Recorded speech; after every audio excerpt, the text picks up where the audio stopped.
Okay, what's up, guys? It's Furnace Sabels. Welcome to your daily dose of awesome. Your live 15 minutes a day motivation, inspiration, and education so you can get your day started right. Now, today's topic is a controversial one. I've been needing to get some stuff off my chest. It's about everything that's wrong with network marketing, pretty much. And what I want is this is going to be a bit controversial. Some people don't really want to talk about. Oh, there I am. I'm live.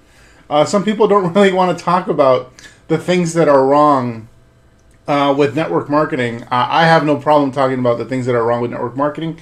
I see things, I see things going wrong every single day with regards to network marketing. Things that I see need to be corrected, and so I'm just going to lay them out. And the what I would love is for you guys to actually interact with me and tell me if you agree, disagree, if you've seen, had a different experience. And so let me come back to that in a second. But I want some interaction here. Now, if you don't know who I am, my name is Fernie Sabalas. I'm a lead generation online marketing expert, specializing in helping home business owners, that's network marketers, affiliate marketers, direct sellers, multiply their incomes using the internet. Now, I built my first six-figure network marketing business starting back in 2008, 2009. Using the strategies we teach here at Elite Marketing Pro.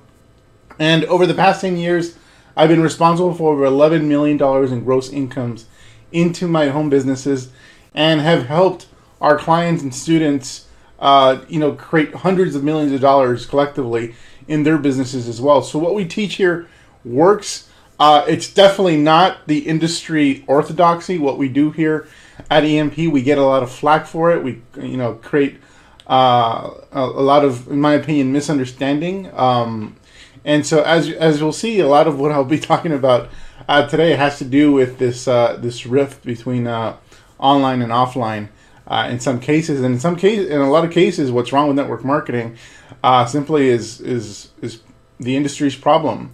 And has nothing to do with online and offline. So, all right, now if you're new to our training, I highly recommend you subscribe to our daily lives. We do this show every single day, Monday through Friday, 1 p.m. Eastern, 10 a.m. Pacific. We bring on the best of the best to come on here and do training. If it's not me, it's somebody that's far more skilled than I am to deliver this training. And so I highly recommend you subscribe. If you're watching this on your mobile device, on the top right corner, you can click and an ellipsis symbol will pop up. Click it again. And you can definitely like our fan page and also choose to follow and turn on your notifications to make sure you get a little ping on your phone every time we go live, so that you can either join us live, watch and interact, or you can tune in later and watch the recording as if you were live. And so if you're watching this on desktop, excuse me, watching this on desktop, you can simply go to the logo right above the description of this video.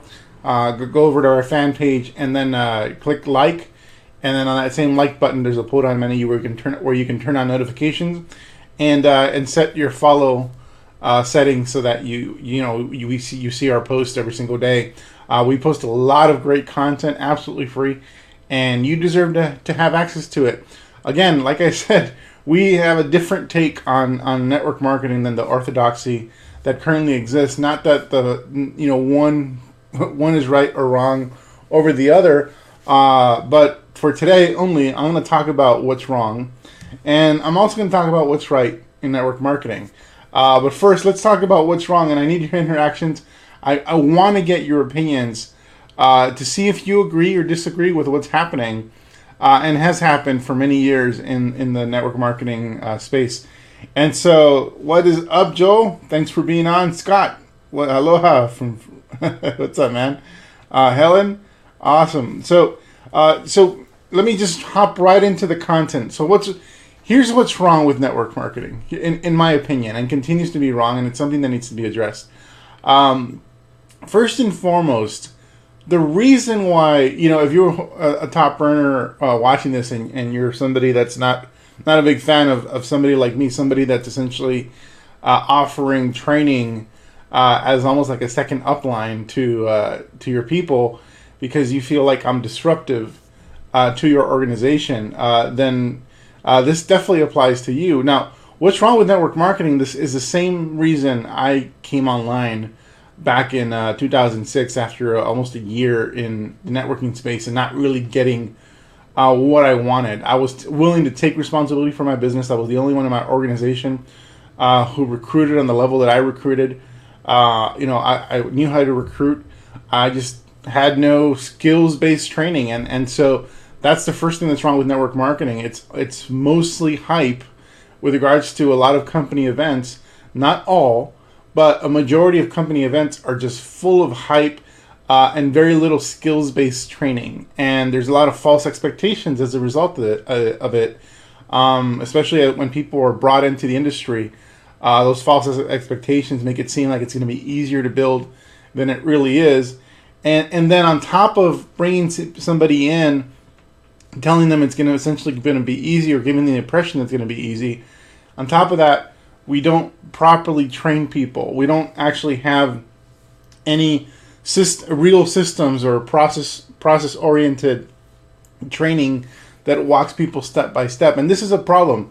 The reason why network marketing is not taken seriously is because the trainers and what I mean by trainers, I mean the leadership in companies, don't train their people as if this is a business. If you go any other business conference, you go to traffic and conversion, you go to a conference for chiropractors or whatever.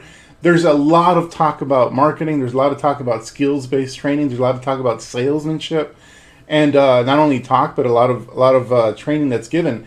And so, but in network marketing, you're just told bring more people. It's going to be easy. It's not selling. It's sharing. I think the dumbing down of the profession is a problem, and it begins with the hype. I know that was the case for me, and it continues to be the case for a lot of people I speak to every single day. I talk to our people in our industry, both top leaders and newbies, every single day, and I think this is something that hasn't changed, and it needs to change because it gives just a bad name to this industry, and it's people are not getting business training. The bottom line, even though you tell them it's a business. So that's a problem, and I can talk all day about the hype and stuff. It's one of the reasons why I went online, because somebody was willing to teach me a process-oriented roadmap towards achieving my goals, and that's exactly what I was able to do. Now, was it easy? I'd say relative to working 40 hours 40 hours a week at a job for 40 years. I think relative to that, it was pretty easy, but it still took a lot of work, and it took a couple years for me to fully master the skill sets that allowed me to build online. But however you choose to build, you can learn skill sets to build offline that are far better and more efficient than most of the stuff that's out there right now. So thanks, Mary. I'm gonna tell them right now. Thanks, Joe. All right, so. Another thing that's wrong with network marketing is recruitment, and we've talked about this at length as it relates to FTC stuff. And I don't know what's going to happen now with the new administration in office, if anything's going to change with the FTC or not. But what I would do if I was in any leadership role is I wouldn't count on having a friendly voice in the FTC. But what's wrong is essentially recruitment only based building with a lot of companies. When you're focused solely on recruitment and not enough on generating customers and creating retail sales, that's something that's very wrong with the industry, because it actually turns it into a pyramid scheme. It turns any company into a thinly veiled pyramid scheme if it's only recruitment based. You need to retail. And you need to retail for a couple of reasons. One, you can only recruit so many people. So, the get three who get three type of model eventually maxes out, and there's only so much personal consumption you can do. So short term, you might be able to make a lot of money, but in terms of long-term sustainability, that's why you see big earners that will hit out of the park and get with a company that goes into momentum and make a ton of money, and then all of a sudden their income starts dipping. And what happens after their income starts dipping? And you guys probably know who they are. They're very public people whose names I can are well recognized. Incomes go down, and then what happens? They switch to another company. They go to another company that goes into momentum again, and then they make more money solely recruiting and not really on retailing, and mainly personal consumption is where the volume goes. and then their income comes back again. So you see the people that every couple of years they're constantly moving to a new company, and that's the reason they're doing it, because they basically build on a recruitment based model, and the people that get screwed in those recruitment based models are the regular distributors. You know, the leaders are going to always thrive.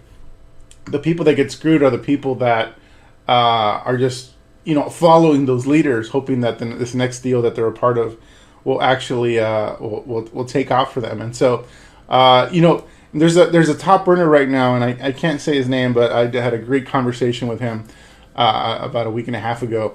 And so he's basically secretly building in a very traditional network marketing company. So he's been involved in quite a bit of companies. He's building a very traditional company, and the reason he basically decided, you know, I'm done hopping around to different companies. I'm going to build this one company, and it's a very old and very well known company. And when he told me who he was building with, I'm like, wait, what? And then but then he showed me the numbers, and this particular company is very heavy on retail.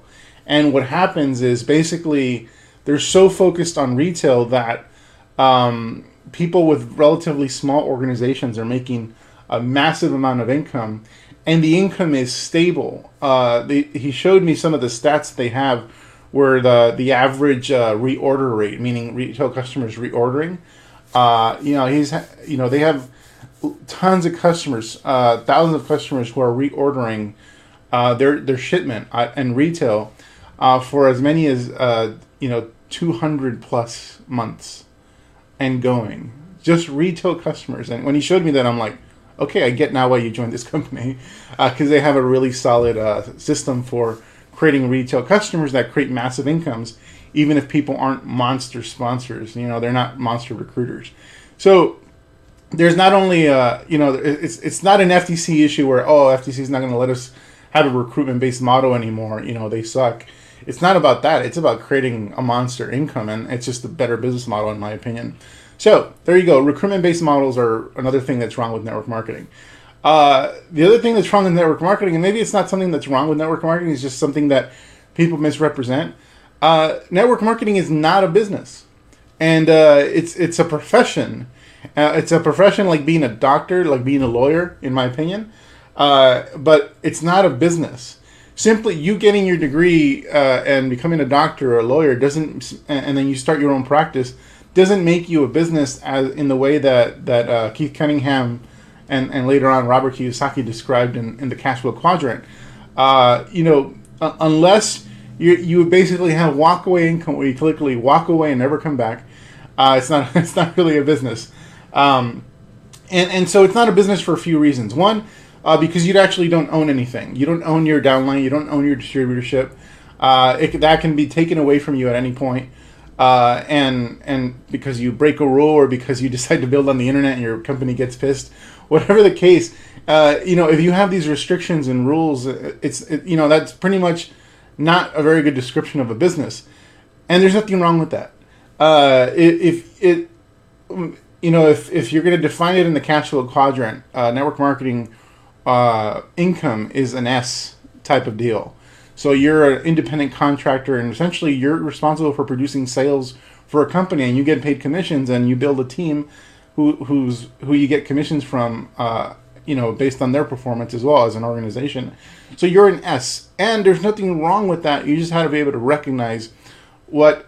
So I say that's what's wrong, but what's wrong is how people perceive it, because they're led to believe that they're building a business. They're not. They're developing the skill set for a new profession. And so that's what you're doing. When you're an S, you have certain specific skill sets that are specific for that profession that'll help you thrive in that profession, like being a doctor, being a lawyer. That has very, very specific skill sets in those careers, but it doesn't mean you're a business in and of itself. Now, as a doctor or lawyer, if you decide to expand your practice and bring in more doctors and lawyers and create a firm of some kind, where you now have leverage and you have partners, and then you have, your underlings under you, and that's a business now, because the business keeps running on its own, even if you walk away. Network marketing, it has some elements of that where you can kind of like take a vacation and the income still keeps coming. But if anything big happens, a company gets shut down, whatever, you're screwed. and you have no control over that because it's not your business, it's somebody else's business. Now, there's ways of converting what you have into a real business, and that's with, essentially building a brand where you control, where your network marketing business is just a part of what you're doing, or it's a part of your overall business strategy. So creating a brand and creating a presence online and developing a following and maybe even having your own products, but definitely creating a following and building an email list where you now have control over the communications of your people, and then you're also developing a following outside of your company.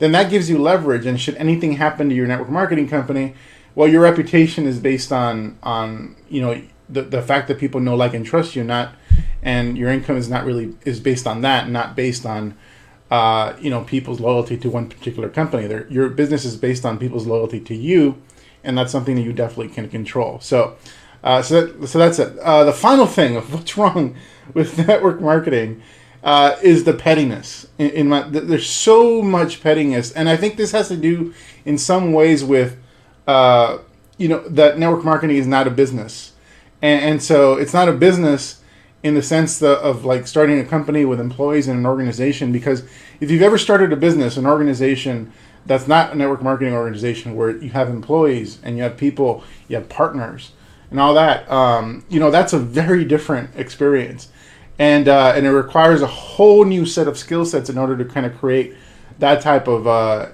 business entity. And so I think a lot of networkers are spoiled. They made their incomes. A lot of top earners are spoiled. They made their incomes with a very specific skill set, and that becomes their truth. So how they built their business becomes their truth, and they defend that truth at all costs. And they just, for whatever reason, refuse to acknowledge that there's other ways of building that can be very effective as well. And so it creates this pettiness and insecurity among top leaders, and they have an ego saying, I know the truth, I know how this business is built, don't tell me how this business is built. And then somebody else comes in and basically does it a different way, and all of a sudden that threatens the belief system of that top earner because somebody else did it differently. What a business owner, how they think, and I know this because we have a multi-million-dollar company here at Elite Marketing Pro with people that work for us because we're paying them a set amount of income to work for us, either as employees or contractors, and trust me, it's a whole new skill set, and the difference between how a lot of top earners in network marketing operate and how I operate in running my company here at EMP is that when I hear somebody doing something different, more efficiently, better, using different types of technology, my ears perk up, and I immediately go try to find out how they're doing what they're doing, so I can incorporate those strategies in my business. That is not how top earners operate in network marketing, and I think it has to do with their lack of real business experience, because the rest of the business world, when somebody's doing something better or slightly different or more efficiently, we immediately want to learn and grow and incorporate as much as we can in our businesses. And so I think that's something that needs to be scrapped in this space, and there needs to be some humility among a lot of top earners, especially the bigger the incomes, the bigger the egos, it seems. And so I think that pettiness needs to go, and the insecurities need to go, because the fact of the matter there is we have a lot of diverse ways of building this business. I just spoke a couple of days ago. I spoke to a woman who's a top earner in her company, and she built her business literally. I'm telling the truth, not by blogging. She built her business by hiring bloggers to blog about her business. So she hired bloggers to do reviews about her products in her company. And this is her strategy. She doesn't hire one blogger. She hires bloggers consistently. Every single week she has a new blogger writing about her business. I'm like, I've never heard of that. I've heard of blogging to build a business. I've never heard of somebody hiring a blogger to do a review on their site about their business. It's weird. And I was like, I want to learn more about what you're doing. And maybe it's something I'll never do in my business because it's so kind of far out there. But obviously it worked for her, and it was very interesting. I've never heard of anyone basically hiring a blogger to write about your business. It's strange. So we have an amazing, industry here where people have a diverse ways of building, and that should be embraced. It shouldn't be shunned. And I think that's I think probably the one that gets me the most, because it gets me in trouble all the time. It creates rifts, where people in top earners, maybe like me personally, but don't want to associate with what we do online because it either threatens their truth, their version of the truth, or something else, or threatens the truth of their leaders or of their company, and therefore they don't want to rock the boat. So now, with that being said, and I love the interaction here. That being said, there's a lot right with network marketing, and my criticism is in no way a way to like prosecute the industry. I want these things. I would love for these things to be corrected and adjusted, and the mindsets of our leadership to change, because bottom line is there's no other industry, there's no other profession that allows you to start essentially an S-type business, and you can eventually move it to a B-type business at such a low cost. So it's a low-cost opportunity with high income potential, and there's nothing that compares in the world to it.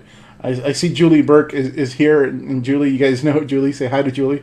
And Julie, previously to network marketing, she was in another direct selling company that's not network marketing, more direct sales. And then she was in another, she was basically owner of 7 franchises, very popular, well-known franchise. And it was hell. And she had to start, her initial investment was $700,000 to start that franchising business. So, and then she couldn't stand it and ended up selling after a few years because it just, drove her crazy and was more trouble than it was worth. And even with a franchise, your income is capped, because if you want to get more income, you got to buy another franchise, and then your ability to kind of now manage more franchises becomes an issue where you're now trading time for dollars. And so anyway, what's right is the ability to basically start in this industry and have unlimited income potential for such a low cost. I don't notice how in the things I said wrong, I don't buy the stories of people saying that they invested all this money and didn't have success in the industry. So over the course of like 2 years, they drained about $10,000-$20,000. I'm like, wow, if this is a real business, that's like you got off easy if that's all you invested. And I think part of the problem with this goes back to the first initial point. So much hype and very little skills-based training. I think a lot of those type of stories where people come into this industry and over the course of a few years invest $10,000, $20,000 and get nothing in return, I think that has more to do with a training thing and expectations. Because in any other business, even if I started a practice as a lawyer, I'm going to need an initial investment to start that practice, and if it doesn't go well, I'll likely be out tens, if not hundreds of thousands of dollars if that practice doesn't go well. So, relatively speaking, so in terms of what's wrong with this industry, I didn't talk about the risk, because there's really so little risk compared to any other opportunity, and so people can pull on my heartstrings on a lot of things that go wrong in this industry. Somebody investing money and working at it, and then after a couple of years giving up, and they complain that they're out $10,000-$20,000. That's not one of the things that gets me to feel sorry for them. I was like, yeah, try starting a real business. So anyway, what's right is the low cost of opportunity and the high income potential. What's also right, and I'm going to wrap up right now, is the personal development that's so ingrained, because network marketing. Especially, it's funny because there's so little skills-based training. We have to, the industry tries to make up for it by being insanely good at helping people through personal development, helping them overcome their own personal demons so they can persevere and eventually kind of figure this industry out. I think you probably would need less personal development if you had more skills-based training, but that's definitely something I don't want to have change.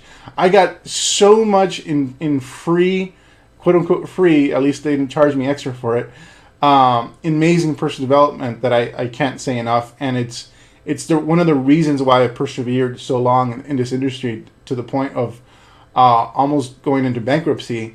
I was willing to persevere and push through that, and even put myself to the point where I was going to lose it all because of the mindset training that I had.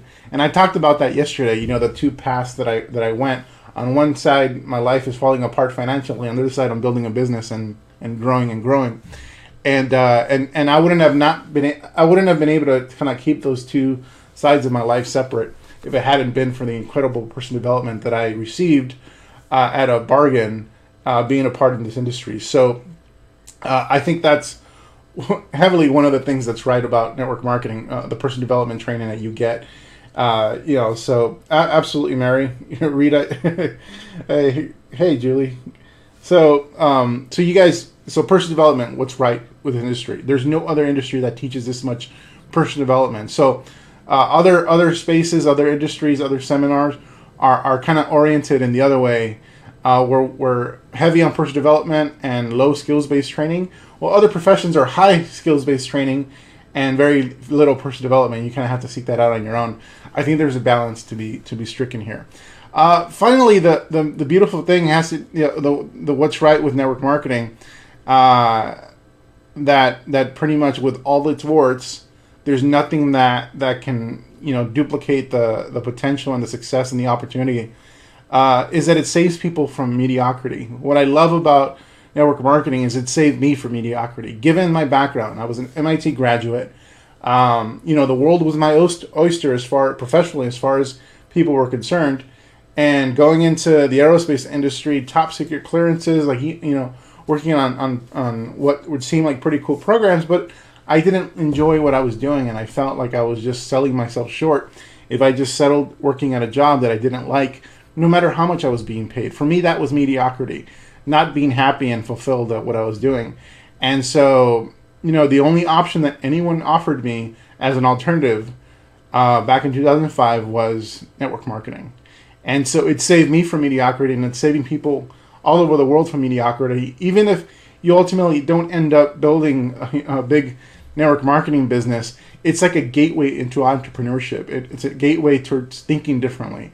It's a gateway to personal development. It's a gateway towards other opportunities that might otherwise not exist. And so, saving people from mediocrity, I think, is the biggest reason why we should all support the profession, while at the same time being open and critical about the things that are wrong. I talked about those things that are wrong. And so I'm again loving the interaction, guys. Thanks for being on. And so just to recap, what's wrong with network marketing? The hype and lack of skills-based training and false expectations. For many organizations, a recruitment-only based building model, which is pretty much not sustainable, and that people falsely believe that network marketing is a business. It's not a business. You're self-employed. So it's the same thing as if you're a contractor as a salesperson. Now you can evolve it into a business, and that's what we teach our Elite Marketing Pro: how to take control of your brand, so that your income is never solely dependent on what happens with your company in the future. And finally, what's wrong is the pettiness, egos, and insecurities of a lot of top earners, because they don't operate, and this ties into the previous point. They don't operate like a real business owner. A real business owner is constantly seeking out new ways of building, different ways, more efficient ways that utilize technology. And that's not how top earners think in the industry. They want to hang on to how they built it, and that becomes what they defend at all costs. And so what's right, the low cost of the opportunity and high income potential, the personal development that's ingrained in our industry, that's pretty much it's the highest value, I believe, in what what's offered here, and the fact that this industry saves people from mediocrity. And so we got to be willing to look at what's good and bad, the wrong and the right, and most importantly, what's going to work and not work for you in your business. So that's it for today, guys. I hope that was awesome. Let me look at some of the comments. What's up, Jerry? Hi, Julie. Thanks for being on. Thank you. Mary, you're absolutely right. Not giving up. I was just in the wrong place. That's network marketing can be a win-win. Absolutely.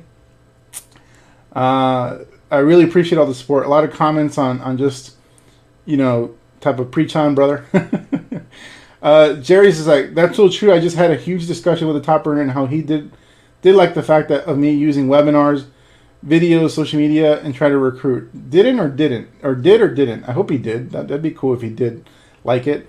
I written a blog review on ourselves. It's brilliant, awesome, Ace. Thanks so much for the support, guys. This is awesome. I thought this was going to be a little controversial. I knew it would get your attention, but I think it's something that needs to be said. And so I really appreciate all of you, Charles, Joel, Katie, Julie, the blog. Julie, no distractions. I'm not going to tell you more about that because I don't think it applies to us. But it was just really cool hearing how she did things. It's starting. It's a strategy that's starting to fade. So that's why she's part of Elite Marketing Pro, so she can learn new ways that can help her grow beyond just what got her to where she's at. So, all right, guys, take care. Have an awesome day. I will see you guys tomorrow for Daily Dose of Awesome Friday, and then we will call it a weekend. So take care. And also, if you're interested in learning, if you're brand new to this broadcast and you're interested in learning actual business skill sets, meaning marketing and how to develop and create a brand and a following, go to the link in the description. You'll learn exactly how I did it, how I've managed to create a worldwide brand, literally out of a bedroom from my mom's house. So go check it out, and we'll talk tomorrow. Take care.